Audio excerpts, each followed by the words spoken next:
અને સુરેન્દ્રનગર વાળા બધા વાત કરતા હોય તો શું કે સુરનગર જવું છે એમ કે સુરેન્દ્રનગર એવો શબ્દ ના બોલાય, એને ઝાલાવાડ એ કહેવાય. શું કામ ઝાલાવાડ કહેવાય? એ સાહેબ સુરેન્દ્રનગર વાળાને યાદ રાખવાનું, પરીક્ષામાં ગમે એને પૂછે. આવી ખબર ન હોય તો ન ચાલે. સામાજિક વિજ્ઞાન વિષય કેટલાનો છે બોલો તો હાથ ઊંચો કરો તો. ઝાલાવાડ, કાઠિયાવાડ, પછી શું આવે એવું બીજું ગોહિલવાડ, આવું કે આ રાજાઓના નામ ઉપરથી છે. ચોરવાડ અલગ વિસ્તાર છે. એ ચોરવાડ તો આ પ્રકારનું વાડ નથી, એમ ઝાલાવાડ જેવું વાડ નથી. ચોરવાડ કહેશો તો ઝાલાવાડને ઝાલાવાડ એટલે કહેવાય કે ત્યાં ઝાલા શાસકોનું શાસન હતું. ઝાલા શાસકો હતા ત્યાં. ઝાલા સરનેમ હોય ને, ક્ષત્રિયમાં ઝાલા સરનેમ હોય તો ઝાલા શાસકોએ જ્યાં શાસન કર્યું એને શું કહેવાય? ઝાલાવાડ. ભાવનગરમાં બધા ગોહિલ શાસકો હતા કે નહીં, કૃષ્ણકુમાર સિંહજી ગોહિલ, તો એને શું કહેવાય?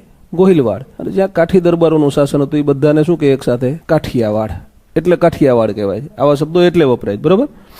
તો ઝાલાવાડ છે, સુરેન્દ્રનગર છે, એ છે ને સૌરાષ્ટ્રને ગુજરાત સાથે જોડે છે.